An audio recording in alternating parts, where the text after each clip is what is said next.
কথায় আছে ফলের পরে জল নয়, ফল খাওয়ার পরপরই পানি পান করতে যাবেন না। এটি আমের ক্ষেত্রেও কার্যকরী। আপনি যদি আম খাওয়ার পর পানি পান করেন তবে দেখা দিতে পারে অ্যাসিডিটির সমস্যা, সেই সঙ্গেও হতে পারে পেট ব্যথাও। সুপ্রিয় দর্শক, আসসালামু আলাইকুম।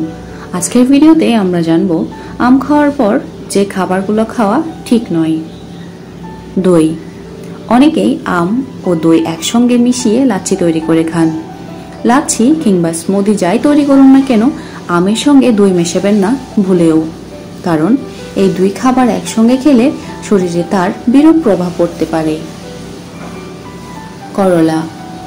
আপনি আম খাওয়ার পর করলা ভাজি দিয়ে ভাত খেলে যদি অসুস্থ হয়ে যান তবে অবাক হওয়ার কিছুই নেই, কারণ আম খাওয়ার পর করলা খেলে বমি হওয়া অস্বাভাবিক কিছু নয়। ঝাল ও মশলাযুক্ত খাবার। আম খাওয়ার পর ঝাল কিংবা মশলাযুক্ত খাবার খাওয়া থেকে বিরত থাকুন, কারণ এই দুই খাবার কাছাকাছি সময়ে খেলে হজমে নানা সমস্যা দেখা দিতে পারে, এমনকি ভুগতে হতে পারে অ্যালার্জির মতো সমস্যায়। কোমল পানীয়। কোমল পানীয় এমনিতেও উপকারী নয়। এদিকে আম খাওয়ার পর যদি এটি পান করেন তা শরীরের জন্য আরো বেশি ক্ষতিকর হতে পারে। কোমল পানীয়তে থাকে প্রচুর চিনি, যা রক্তে সুগারের পরিমাণ বাড়িয়ে দিতে পারে।